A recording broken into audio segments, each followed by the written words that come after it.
we got strapped into the space shuttle. It was the Space Shuttle Columbia on STS-61C. That is a scary moment. The adrenaline is pumping to the max as the countdown progresses to the launch moment. But when you get to a point where you're supposed to go and it doesn't go, and then the clock keeps on counting and you get to zero and nothing happened, there's a lot of silence that happens in those seconds. Well, okay, now what? It starts with just taking that leap. Man, you have to work hard. You have to be incredibly smart. Choose something that even if it fails, you are going to be proud of it. Doesn't matter how badly you got beaten in battle. Be kind, be kind, be kind. Become a better person, a better leader, a better business. Go with your gut.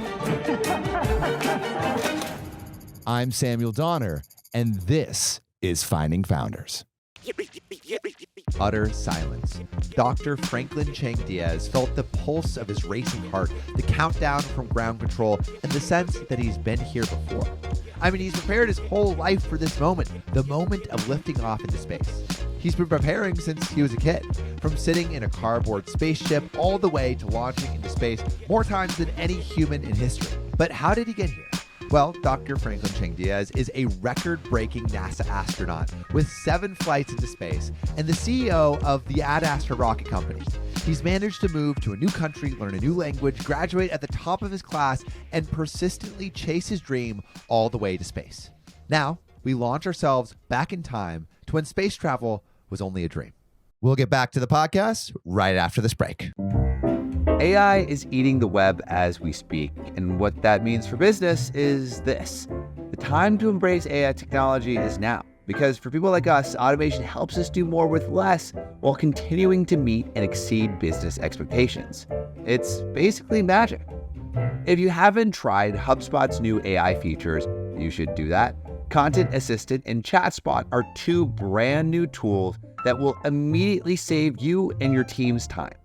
HubSpot's features run on ChatGPT's tech to help you make compelling content and manage your CRM way faster than before. We're talking ad copy, data analytics, workflow automations, all with the chat command. So work smarter, not harder, and head to HubSpot.com/artificial-intelligence to learn more about using AI to streamline your marketing, sales, and customer service ops. Find out more about how to use AI to grow your business at HubSpot.com/artificial-intelligence. And now, back to the podcast. We're talking about the beginning of the 20th century, the very early 1900s. China, which is the birthplace of my father's father, was in a great deal of turmoil. So China kind of split into 2. One following a nationalist approach, and they were led by Chiang-Kai-shek. And then the bulk of the population stayed in the mainland, led by Chairman Mao.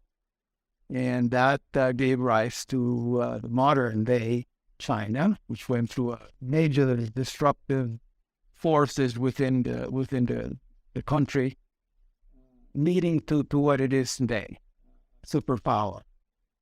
And so my grandfather was at the very beginning when sort of the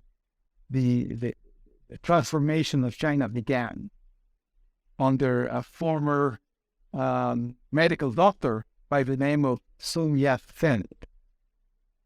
My grandfather was a contemporary of Sun Yat-sen. They were persecuted, and many of them had to flee, and my grandfather left, and that was the beginning of a new life for him. What country did he actually end up living in? Costa Rica. My grandfather, along with many Chinese, he became a merchant. He did a lot of business work, and he married a Costa Rican lady. That was my grandmother, and they had 11 children, out of which my father was number 3. Now, my mother came from another sort of interesting family of immigrants. My maternal grandfather how he was from Costa Rica. He had immigrated to the United States around the time of the First World War. Married my grandmother, and they had 3 children, and my mother was number 3. Then my mother and father met in San Jose, married. He was also an immigrant himself. He went to Venezuela from Costa Rica. Venezuela was developing the oil industry. There was a lot of influx of capital. And so the country was bringing in lots of skilled laborers from all over South America. And my father took on that challenge and immigrated from Costa Rica to Venezuela. So I was almost born in Venezuela. What brought him back? My mom and my dad kept on coming back to Costa Rica multiple times, and they decided that it was better for me to be born in Costa Rica. What was better about Costa Rica at that time? Oh, the medical system was much better. The social services of the government were much, much better in Venezuela. Venezuela was very undeveloped. There was a lot of money, but not enough development. So what was life like in Costa Rica for you? So my first memories really were of life in Venezuela. My parents wanted me to go to school there. That happened in 1957, which also happens to be the year when Sputnik was launched. I became fascinated with space, with the opportunity of going to space, of exploring other planets. Can you tell me a little bit about like how you found out about Sputnik and why you decided to, I guess, dive into that interest? Like, do you remember the first time you're like, wait, they're doing what in space? My mother was also very interested in space for some reasons. She was also very interested in science. She was not a scientist. She never really went to the university, and neither did my father. But she made it known to me that a new star had been put in the sky by people. People had, launched this satellite. A satellite. The word satellite was just beginning to be known, but that began to stimulate in my mind the idea of exploring space. And that was also incentivized by the science fiction novels, the fictitious characters of space explorers who came and went to discover new planets. And did you ever actually find Sputnik? Like when you looked up at the night sky, did you ever see it? Never did. Really? Looked for it a lot, but never saw it. But in my mind, I did. And so was it that moment that you realized like humans could put stars in the sky, and then like looking at all these different like sci-fi TV shows or movies or stories, was that the moment you realized you wanted to explore space yourself? And like, did you even have the concept of, I want to become an astronaut? Yes and no. There were no astronauts in those days. There were space explorers.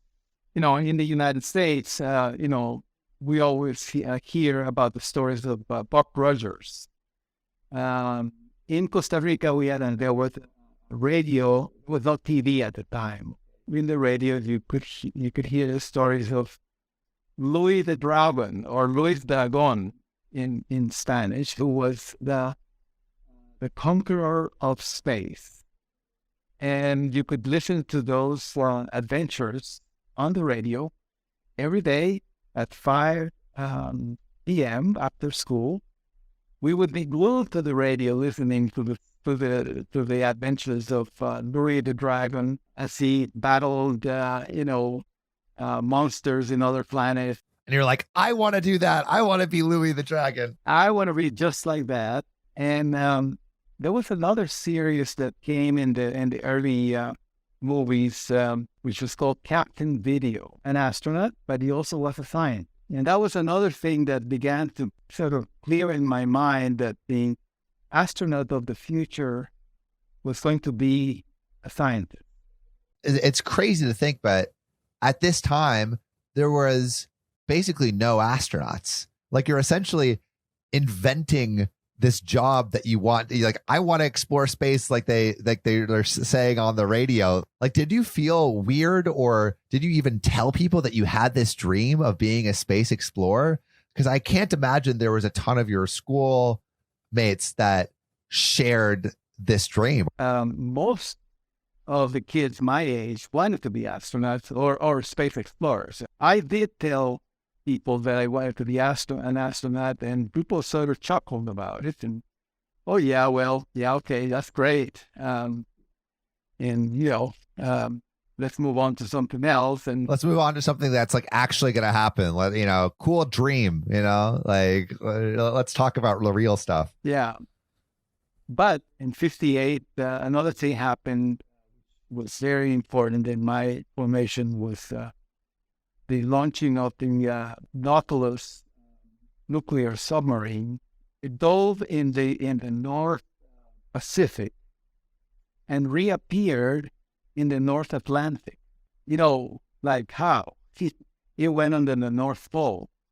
And there was no submarine that could ever do that because, they couldn't stay there underwater that long. This submarine was the first nuclear powered submarine. And I began to learn about nuclear power. This is like I was 8 years old at the time. 8 years old, you're learning about nuclear power? You're built different, man. It was a new way of a new energy source, and we all had learned, about the atomic bomb. We had, learned about the H bomb, and this nuclear power had been presented to the world in a very violent explosion. But people were talking about nuclear power as the means of energy, because I figured that someday in the future, deep space ships that went deep into space would have to be nuclear powered as well. That's the submarine. And then in 1961, there was a whole race to who was going to be the first human to go into space. The first astronaut, real, blood and bones astronaut, went into space, and happened to be Soviet Yuri Gagarin, who became my instant hero. Right, because now he's like he's turned this science fiction space explorer into, wait, this is something you could actually do. That's right, a real human being. NASA, who had just been created, had selected 7 astronauts. And that made it very clear that this was reality, that it was no longer science fiction, and that now all I had to do was find my way to either the Soviet Union or the United States. And so how did you start to think about like finding your way there? And is this something that you talked to your parents about, where it's like, hey, I want to be an astronaut, I want to explore space, I need to be in America, not Costa Rica? Well, that's pretty much what I did. And, we had become a family of immigrants, beginning with my grandfather from China, my other grandfather who went to the United States, my father who went to Venezuela. It was completely logical that I would also immigrate somewhere, and I wasn't going to go to the Soviet Union. The United States seemed to me the more logical location for me to go. That was easier said than done, because, we didn't have the money to send me to the university, and of course I didn't speak English either. So as soon as I finished high school, I began to try to figure out ways in which I could go to the United States. But nothing really worked out. And so I had to take on a job as a banker. In my family, as soon as you finished high school, you went to work. So I went to work at the National Bank of Costa Rica. And my goal there was to, first of all, not be a burden to my parents anymore. And number 2, to be able to save some money and see if there was any way that I can go find a way to the United States. You were working as a bank teller after high school, trying to save up enough money to go to America so you could become a space explorer. Now that it was a real job, I guess, for like 3 people out of millions. Let me give you a little bit of context. So I wrote a letter to NASA. I explained to NASA that I wanted to be a space explorer. I wanted to, become an astronaut eventually. And to my surprise, I received a response. A response that I couldn't read because, it was in English, but I did get it translated, and I still have this letter. It's a letter that I've conserved, have it all my life. But I remember exactly the last line in the first paragraph. Somebody had underlined the sentence that said, careers with NASA are limited to United States citizens. They were trying to tell me probably not to come. I misunderstood them to say, come on over and become a citizen, and then you'll get a job. Honestly, a pretty good. I mean, it set you up. That misunderstanding kind of set you up for everything you did, from that moment. So pretty good misinterpretation. It was designed to make it work for me. So anyway, I finished. I worked for a year at the bank, and I saved $50, and I did find distant cousins of ours who lived in Hartford, Connecticut. Wait, you worked for a year and then saved $50? Yes. Holy moly! I had to also contribute to the family. I didn't just get all the money that I earned and saved it. I had to pay for my sustenance. But I did save some money, and $50 in those days is a lot more than $50 today. You got to understand that. But not a lot more, but they're worth a little better. Anyway, the Zuniga family in Hartford, Connecticut, out of the goodness of their heart, that I could go and stay with them. And that made a big difference because they were able to sponsor me. I got a visitor visa, which eventually became a student visa. Because my strategy to learn English was to go back to high school. So you're going to go back to high school a second time? A second time, yeah. It seemed like I was going backwards. I mean, I had already been a year out of high school, and I went back to high school. I felt that it was a worthy effort because I would learn the language, and I was able to work part-time because I was now under a student visa. And when I went to high school, they put me in the English orientation program, which I got out of that program right away because everybody around me spoke Spanish. And the only one who spoke English was the teacher, and the teacher was hard to understand because he was from Greece. So I thought, I'm not going to learn English here. So I got out.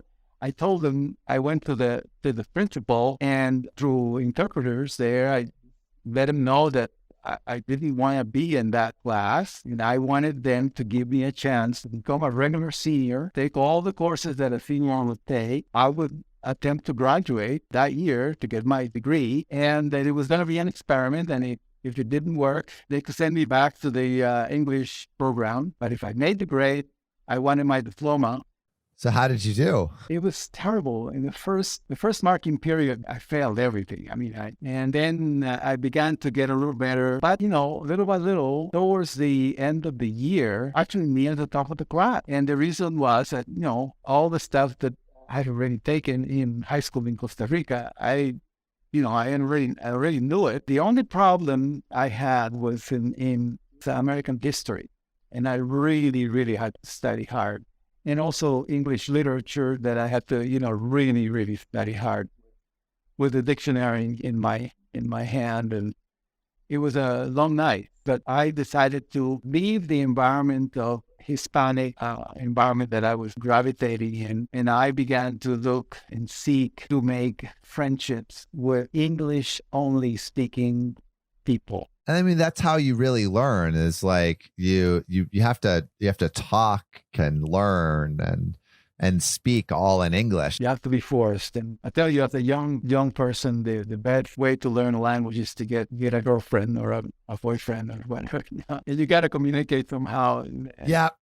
You learn really quickly. So did you do that? I did that. Sure. Absolutely did that. The funny thing is that I did well enough that the school officials at Hartford High recommended me for a scholarship at the University of Connecticut to study engineering. I applied to 3 colleges, and the third one gave me a full scholarship. That was the University of Connecticut. But when I got to the university, they said, Franklin, we're very sorry, but we made a mistake. Oh, no. And the mistake was that they confused Costa Rica with Puerto Rico. Oh, my goodness. It was a very common mistake at the time because Costa Rica was very poorly known.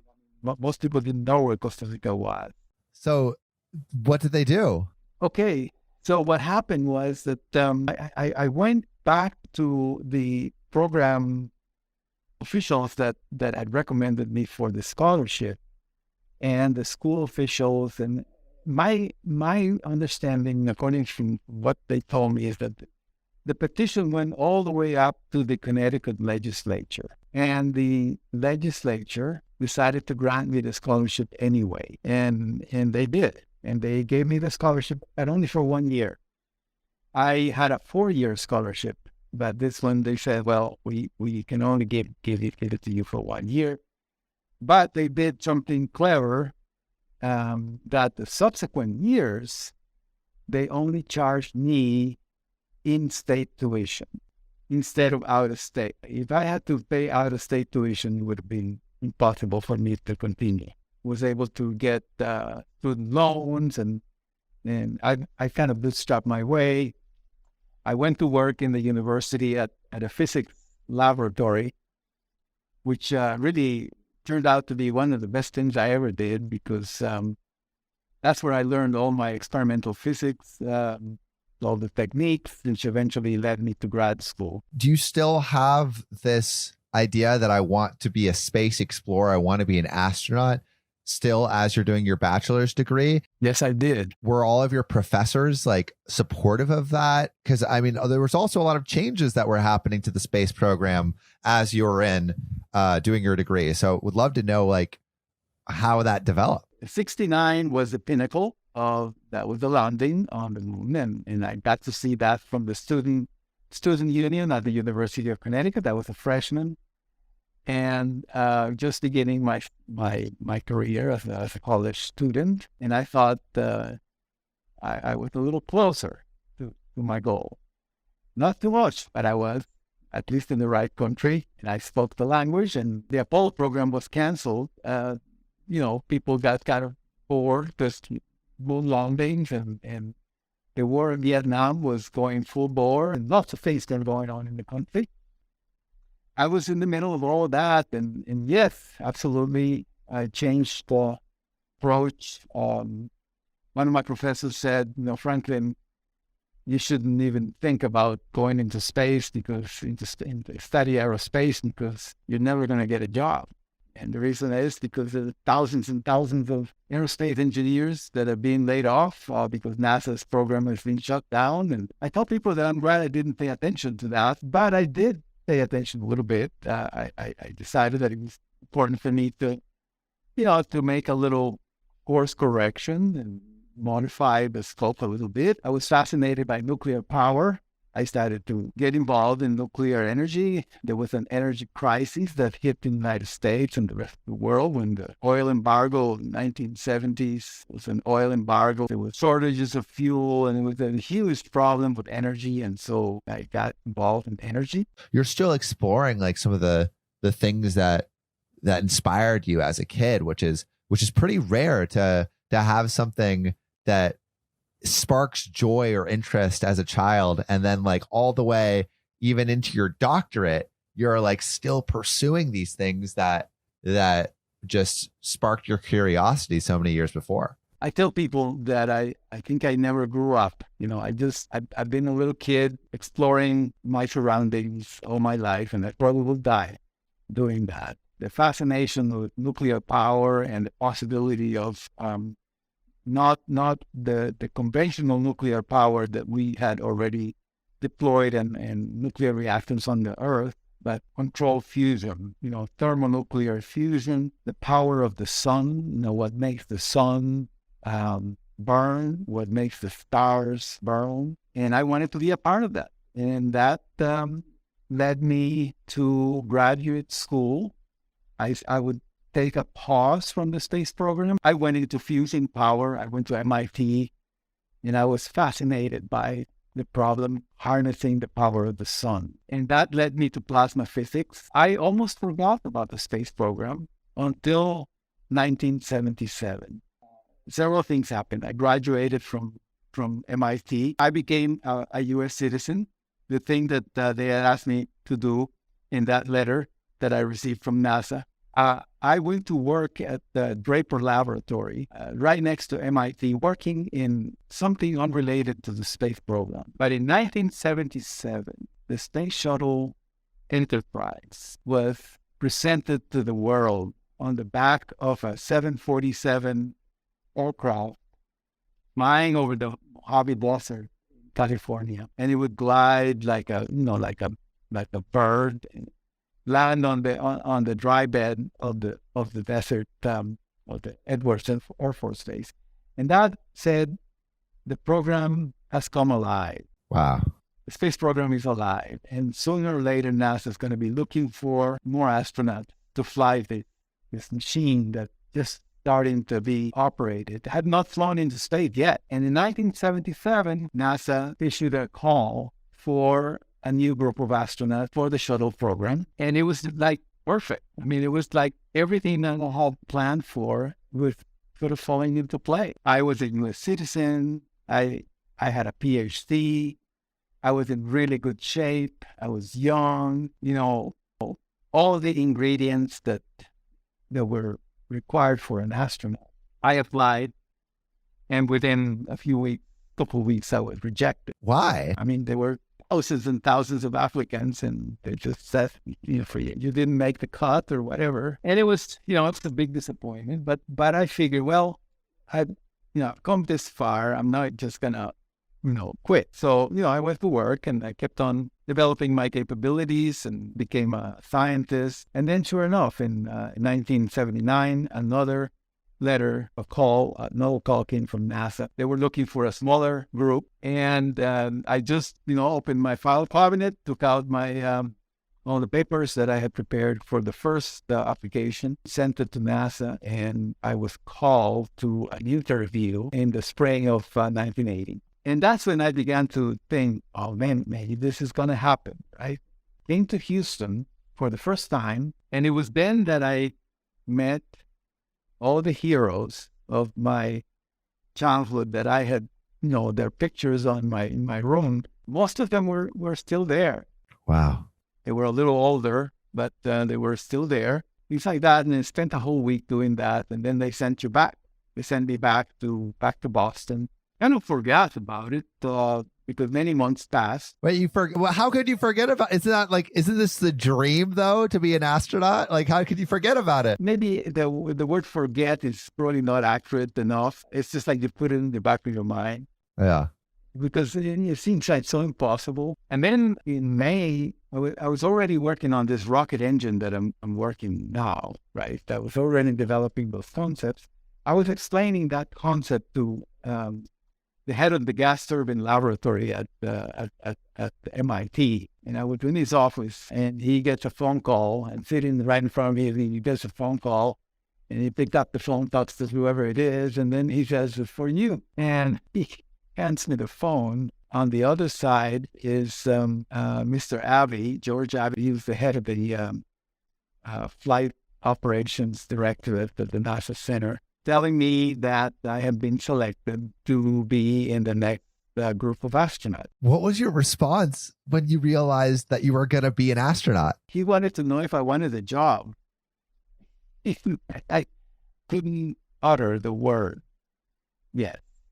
It just couldn't come out for some reason. I thought at first it was some kind of a prank that the MIT guys had was playing on me. And eventually I somehow got my wits about me, and I was able to say, yes, surely, of course I accept the job. And that day, my life changed completely. And that was the beginning.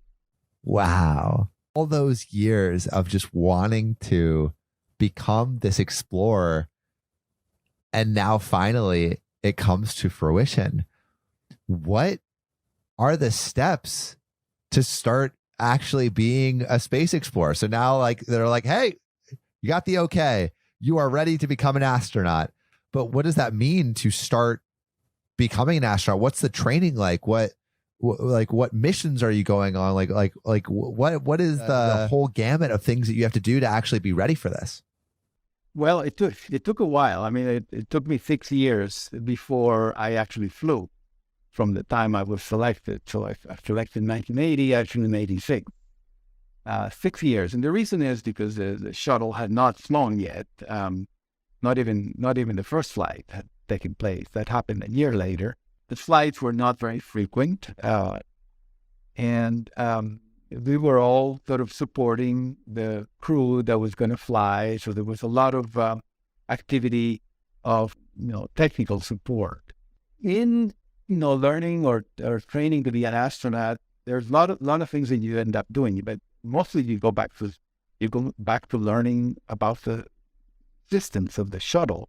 You have to study, you have to, understand procedures, technical systems, and we also go into flight training. I had already started flying as a glider pilot back at MIT, because it was a hobby I decided that I'd like to learn to do. But this time I started flying the T-38, which is a jet aircraft, a supersonic jet, and learned to fly with the best the best pilots in the U.S. Military, who were also selected as astronauts. So astronauts basically came of two kinds, the military pilots, and then the civilians or the scientists like me, and we kind of all came together and mixed together, and we all learned from each other, and we all had to fly the airplanes, a lot for training, for moving from one place to another, and just learning to work in that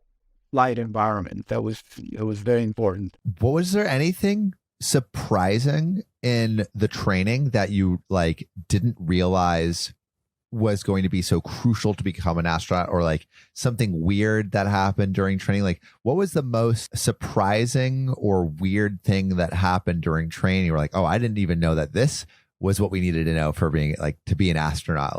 Was there anything that comes to mind? The one thing that was interesting to me was that that there was a change of culture that was taking place right before my eyes, as we went from the days of Mercury, Gemini, Apollo, and into the shuttle program, and then ultimately into the space station program, which is the change in the flavor of the astronaut as becoming a frontline investigator, an operational scientist. But we have to adopt a lot of the ethos and the behavior and the I guess the mindset of the military pilots, to work as a team, all those things that seemed to be a little bit weak in the scientific training, and then the pilots had to become more scientific. They had to learn about the intricacies of an experiment, and why is an experiment not working, what needs to be changed. So being able to adapt and modify the conditions of the experiment, simply because that's what you can do when you're in space. So it's almost like a symbiosis between the mindset of the operator, which is the military pilot, and the mindset of the explorer, which is the scientist. The scientist is exploring, is looking for new things, the operator is more executing procedures and getting them done correctly. So how do you think you changed, as you learned more of, I guess, what it meant to be an operator and a pilot and more on the military side? Like, do you think you changed at all during the training, and how so? I did. I became maybe more efficient in my thinking and executing, and this has had a huge effect in being the leader of a company. In that, we were fascinated by the world around you, but you don't let that world absorb you and consume you to the point that you can't get anything done. So you have to be able to have a balance between that exploratory nature and the execution of a mission that you need to complete.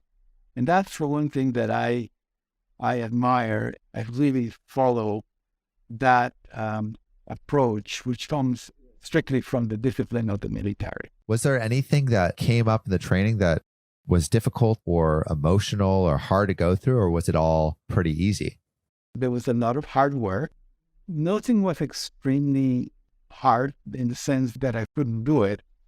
I felt completely comfortable in the tasks that I was called to do, but you have to put in the time. You have to work hard. You have to learn the systems. You have to learn to understand how the systems interact, how do they work together, and what are the gotchas, the pitfalls, the problems, and always being prepared, thinking not what you're doing at the moment, but what's going to happen next and what's going to happen after that. Being able to be ready for eventualities. Some of them never happen, but when they do, you're ready. The key to being an effective astronaut is to be always prepared for the next failure and the one that comes after that. We'll get back to the podcast right after this break. Marketing Against the Grain, hosted by Kip Bodner and Kieran Flanagan, is brought to you by the HubSpot Podcast Network, the audio destination for business professionals. If you want to know what's happening now in marketing, what's ahead, and how you can lead the way, this is the podcast for you. Hosts Kip Bodner and Kieran Flanagan share their marketing expertise unfiltered in the details, the truth, and like nobody tells it to you. One of the episodes I really liked was about Apple's new VR headset, and is it bad news for Mark Zuckerberg? Listen to Marketing Against the Grain wherever you get your podcasts. And now, back to the podcast. When do you actually have the go ahead, like, hey, you're going to be going to space? Yeah, that's another exciting moment when you've been training for so many years, and then one day, they call you to the front office and they say, hey, you have been assigned to this mission. You're going to fly with this crew. The crew gets together and it becomes like a little mini family. You begin to work together for at least a year, in some cases longer. You share an office, you do everything together. It has a tremendous bonding that begins to take place at that point. And it is so exciting to be preparing for really going into space. That was, for me, the culmination of a lifelong dream. And we got strapped into the space shuttle. It was the Space Shuttle Columbia on STS-61C. It was in January of 1986.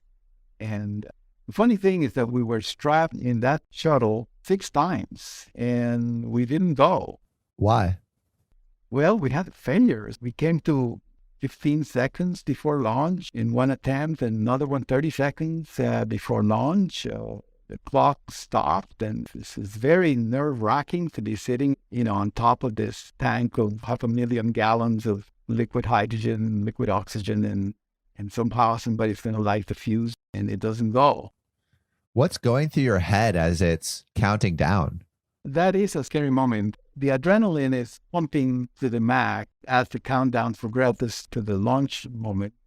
But when you get to a point where you're supposed to go and it doesn't go, and then the clock keeps on counting and you get to 0 and nothing happens, it really catches your attention. There's a lot of silence that happens in those seconds. And in those days, in the early days of the shuttle program, we didn't really understand the vehicle well enough.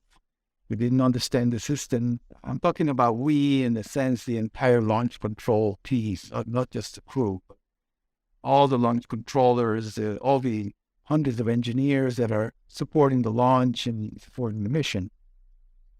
We didn't fully understand all the permutations and possibilities. There was a lot of fumbling going on in the early days. And of course, we had smart people in the launch control center really, sold us in the sense that launch controllers that made the right calls, made the right decisions. Even if they didn't know what was going on, they decided to be conservative and stop the count and, of course, not proceed without knowing what to do. But eventually, I kind of got used to the fact that we were not going to go. You're like, this is never going to happen. It's like you want to be this space explorer. You're almost not able to go to America. And then you get to America and then you get into college and then they're like, actually, you might not be able to get this scholarship. Then you get the scholarship and then you're like, I want to be an astronaut and go into space. But then your professor's like, you might not actually be able to be an astronaut. And then you apply, you get rejected. And you're like, I might not be an astronaut. And then you apply again and get in. And you're like, okay, I'm going to be an astronaut. But you have to wait 6 years until you can actually start prepping for space. And then it's all these failed attempts to launch. And you're like, all right, I can taste space in my mouth, but maybe it's never going to happen. So most of the time, things don't work. Can you walk me through the day that you finally make it to space? That was January the 12th of 1986. We had been attempting to launch multiple times. As I said, I wasn't prepared because I thought we were not going to go, but then we went. Things begin to really build up very quickly. Can you tell me about the countdown? Like what's happening at each stage of the countdown and what you're feeling? Do you remember? Well, it takes 3 hours sitting in that vehicle, very slow. There's a lot of methodical procedures, checks and double checks and gates and things that you have to go through. And little by little, the crescendo begins to build up. The clock is getting closer and closer to zero, and things begin to come alive. Little by little, you feel the vehicles sort of shake a little bit, and they begin to vibrate, and you start seeing that things are beginning to happen somewhere in the spacecraft. And at the moment that the clock gets into the last 10 seconds, it is adrenaline, full pump, and you're looking at that moment when it goes to zero and you get this huge jolt. Then it's like an earthquake that doesn't stop. It's the moment that everything shakes and you start feeling that you're being lurched forward very quickly. And eventually the G-forces begin to build up to the point that you can hardly move. Some astronauts mentioned that it's like 800-pound gorilla sitting on your chest. Hard to breathe, certainly hard to execute procedures and throw switches. You want to be very careful what switch you're going to throw. If you're going to throw a switch, you really have to think hard. Then it is like that for about 8.5 minutes. And then all of a sudden, the engines stop. And now you float. What was that like experiencing that, that weightlessness and then seeing everything weightless? It's beautiful. For me, I mean, some people feel sick, feel nausea and disorientation. I was one of the lucky ones. And first thing I wanted to do was unstrap. And the next thing I wanted to do is go to the window and have a look. And I tell you, you go look at the window, and it's just breathtaking what you see. And you see the spectacle of the Earth. You feel so powerful in one way, and so fragile and sort of defenseless in the other way. I mean, realize you're flying in this void, total vacuum, in this little, shell of the spacecraft, and anything could happen and you could die just in an instant. But at the same time, you get to be privileged enough to be separated from the rest of humanity for that moment to see everybody else in the whole world. And it's extraordinary. What did you actually do on that mission? That mission was what we call a vanilla mission. I mean, it was not that complicated. For me, of course, it is the most powerful because it was the first time I went into space, and it was when I finally realized my long life dream. I was executing some experimentation. It so happened that we flew at the time that Halley's Comet was flying near the sun, and there were opportunities to observe the comet from the spacecraft. There were many medical experiments that were being conducted. And then we also did a lot of Earth observations. This is one of my favorite topics. This is just to look at the Earth and take pictures. From that day that I flew for the first time until the last mission that I did in 2002, I was able to see the changes in the planet from mission to mission. I was able to photograph them. I was able to see the changes in the forest and pollution coming through the oceans. I was very lucky to have been able to observe the planet over such a long time, over so many flights. I had 6 more flights to go. And they were going to be increasingly more and more complex as time went on. I did exactly what I thought they wanted me to do, and I achieved what I wanted to achieve. I did it with the help of many people. I didn't do it myself alone. There were a lot of people who helped me get to where I wanted to go. So January 12th, 1986 is when you did your first flight. And it was only a couple weeks later, January 28th, 1986, that there was another mission. And I was wondering if you could tell me about that day. Yeah, we say that was the moment that we lost our innocence. That is the launch of Challenger. And it so happened that our crew had been assigned to the Challenger flight, which was to take place a few weeks later. And because there was a lot of changes going on in the shuttle program and the missions were being shuffled around and owners were getting shuffled around, just the whole organization of the program was still in flux. We were shifted to the Columbia flight, which was to fly a few weeks earlier on January the 12th. And all of us in the crew moved to the Columbia flight, except for one. And that person was Greg Jarvis.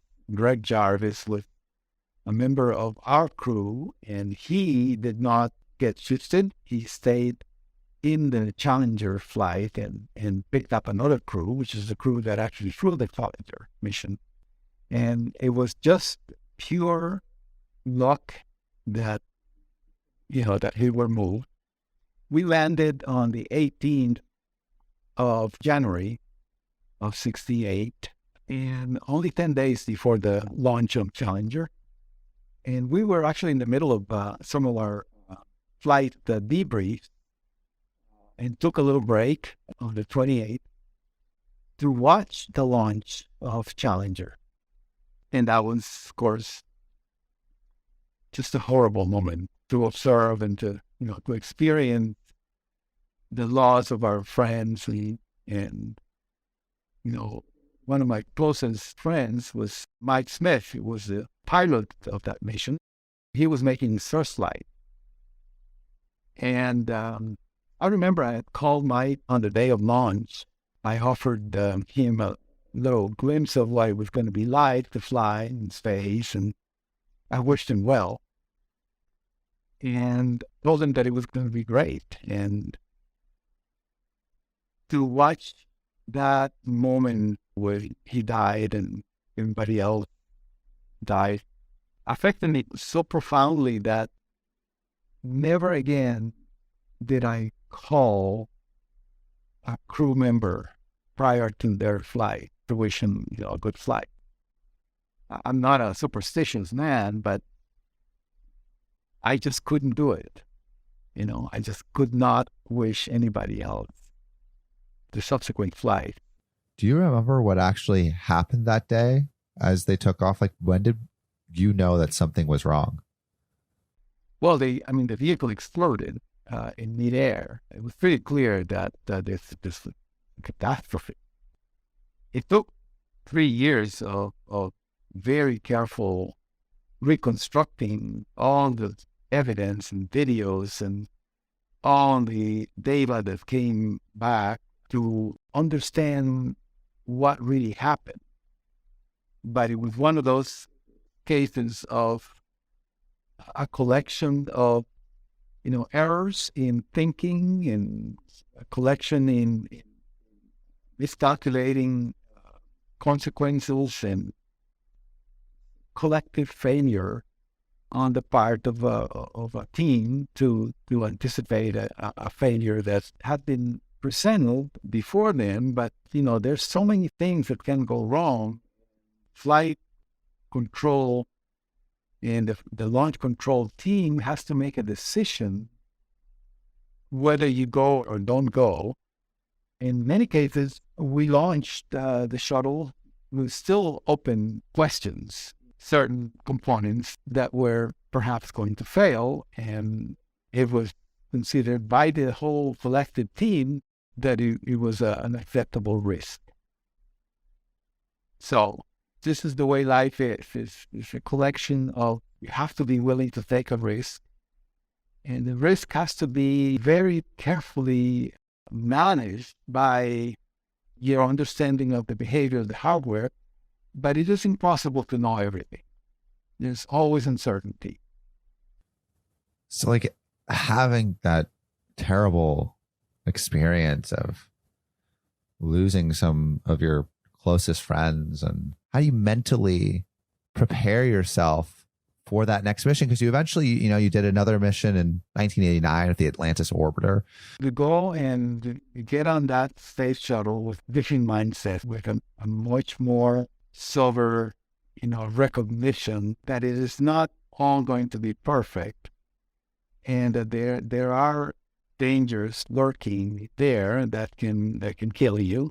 And the first flight, that was all theoretical. We knew that there were dangers, but it's all theory. It's not reality until you experience it, as you pointed out, so close to you. It could have been me. And so when I got to my second flight, I just had a different perspective. It's maybe the perspective of a soldier that has been wounded in battle, has a few scars, and knows things can hurt. But that doesn't prevent you from doing the job.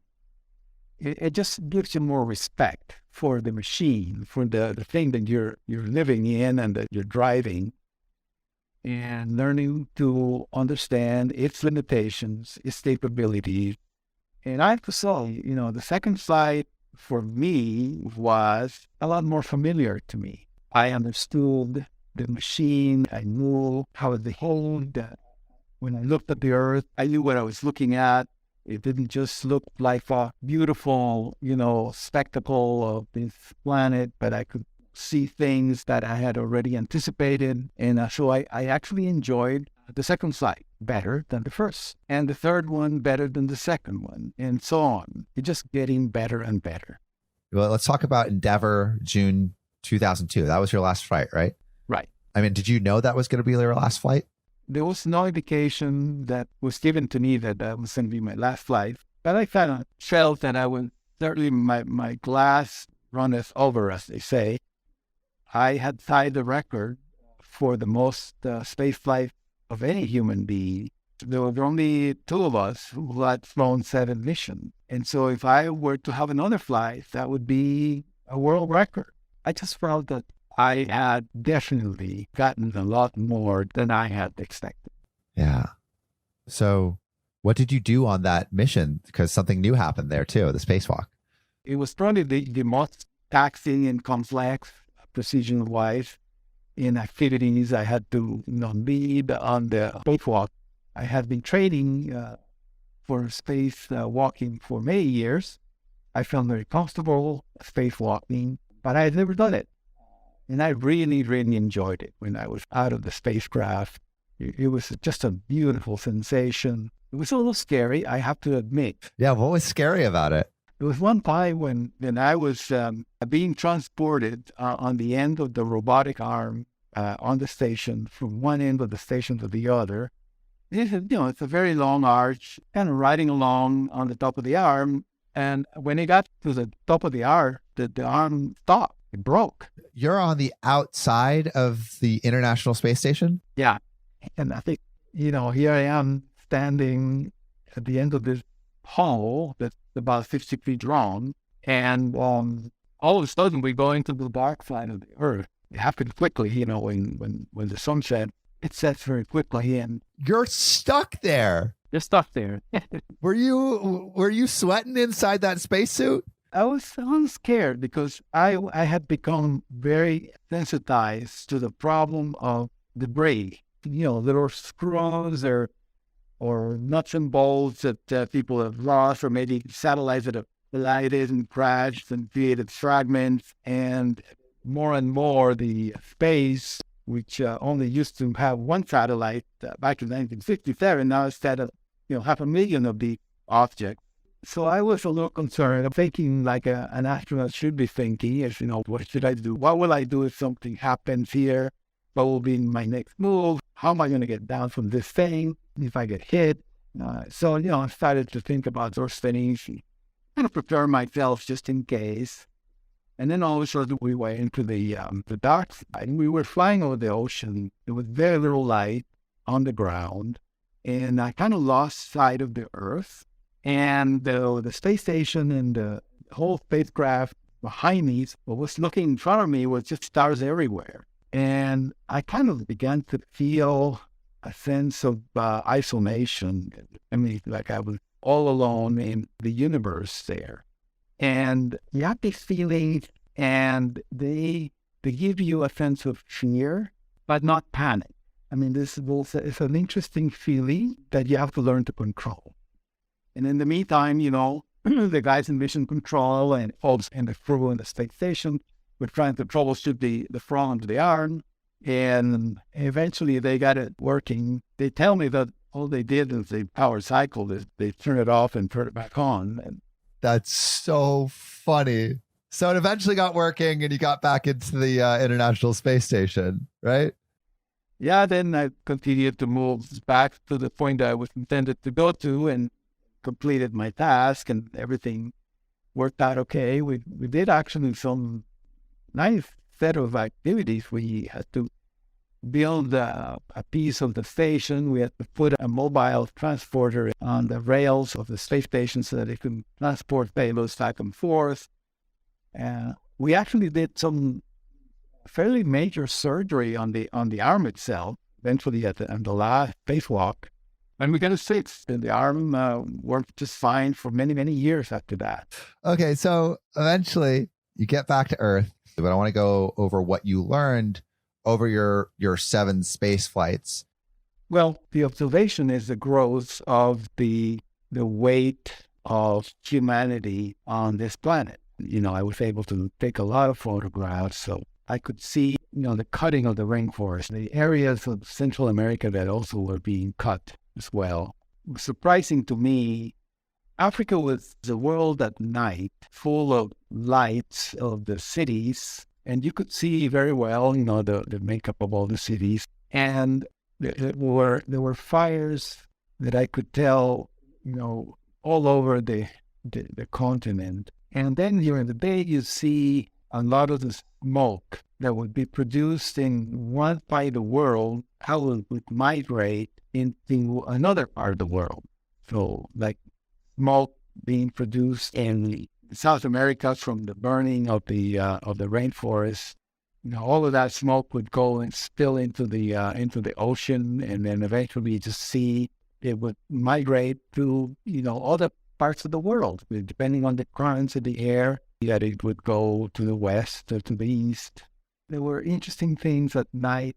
United States, for example, in my first flight, the eastern seaboard at night was lit up completely, but it's very little light. You could see West Virginia and those. When you start getting into the middle part of the country, it was not as densely populated with light. But as the flights progressed to the 2000s, and certainly on my last flight, the U.S. at night was lit up pretty much all the way through past the Mississippi River, all the way into the desert. So it was clear to me that there was a huge expansion of the population all over the planet. And the world had grown from maybe 5 to about 7 billion people now. And that burden of humanity certainly has created a huge dent on the resources that we have available to us. And so what do you see as the solution to that? Well, we have to do two things. One is we have to make do with less and be less wasteful and clean and protect and take better care of our environment. You know, this is what happens to all the astronauts that fly in space, that they come to realize that, you know, that we on this planet are all astronauts and that the planet is our spacecraft. And to an astronaut, the most important system of your spacecraft is the life support system. It's not the propulsion system or the communication system or the electrical power system. Here's the life support system. If you lose the life support in your only spacecraft, you will die.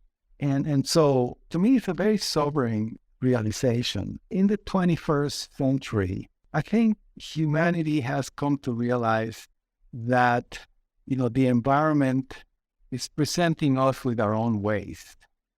And we have no other choice than to deal with it. And if we don't, we will die. And that's the first thing that we have to do is to take care of our environment and, you know, take care of our life support system. The second thing that we have to do is realize that sooner or later, the planet will be too small for the size of humanity, and we will have to find other places for humanity to grow and prosper. We are only limited by our technology, our ability to find and to colonize other places.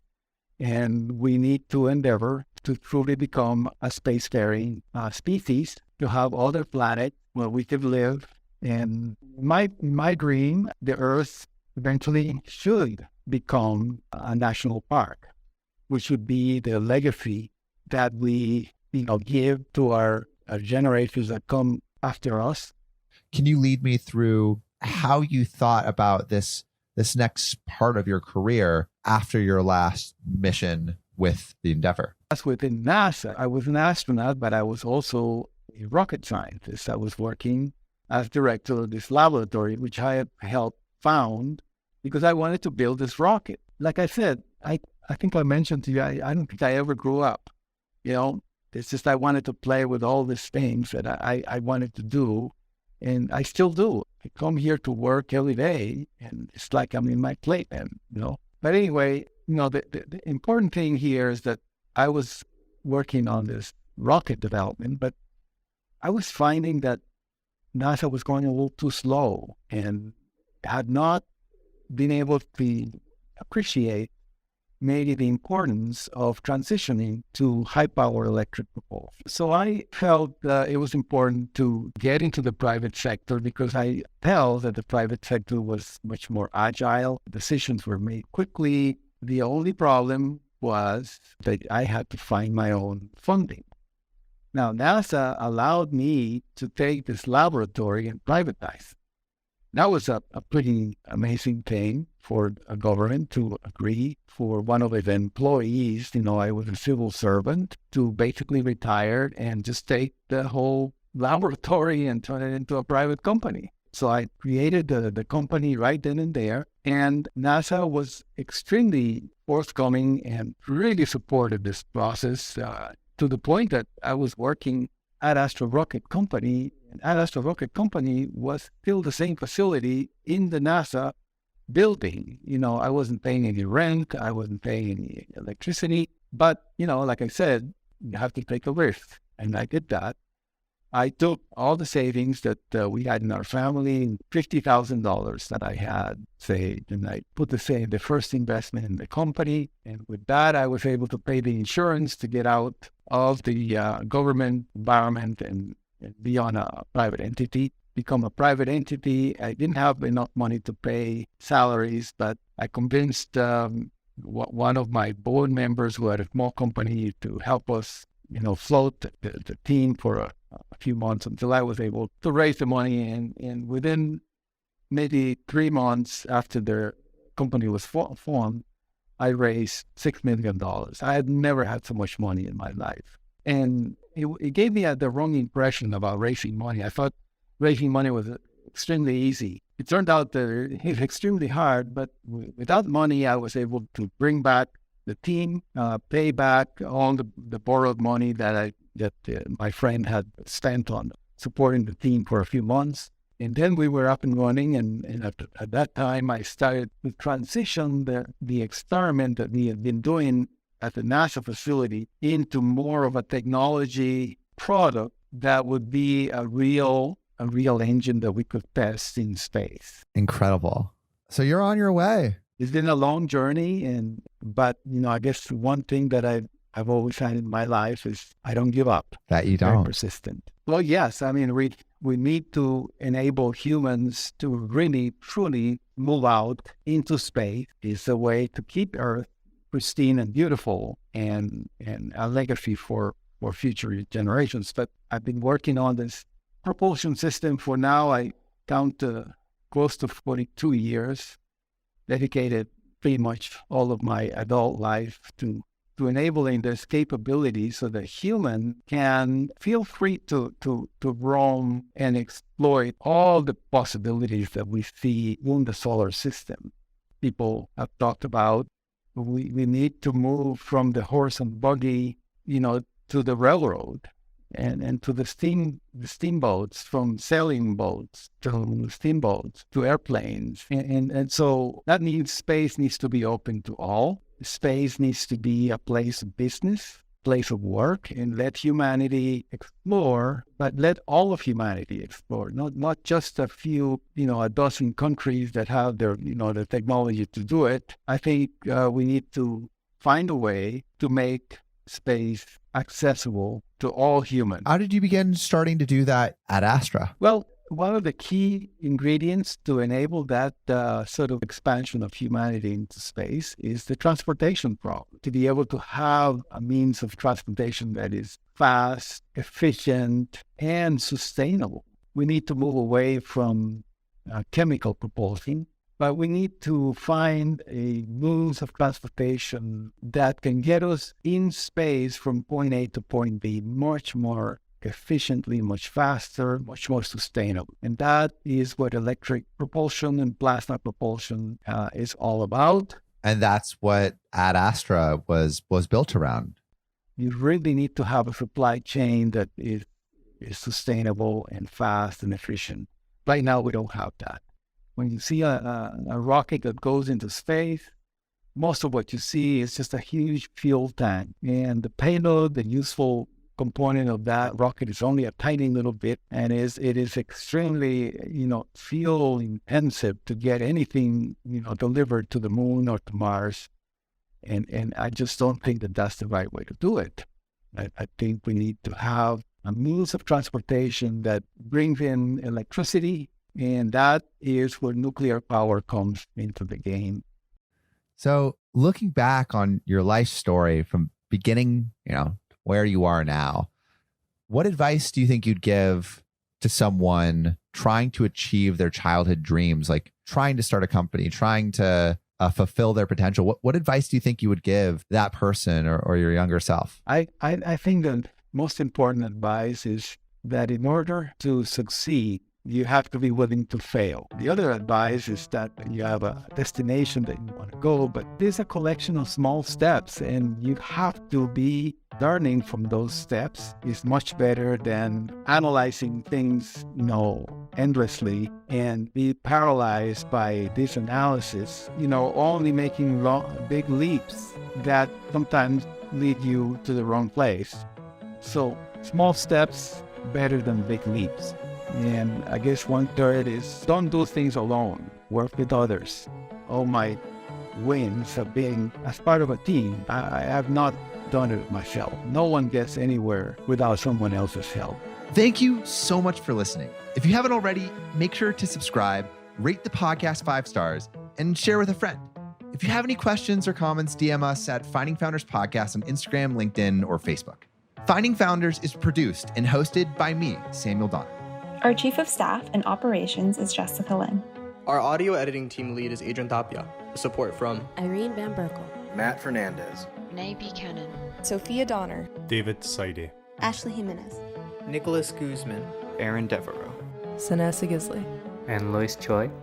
Our outreach and research lead is Kenny Ong, with support from Sarah Hobson, Cherise Tan, Harushi Kanauchi, Kristen Hagelin, Aya Cortez, and Valencia Lee.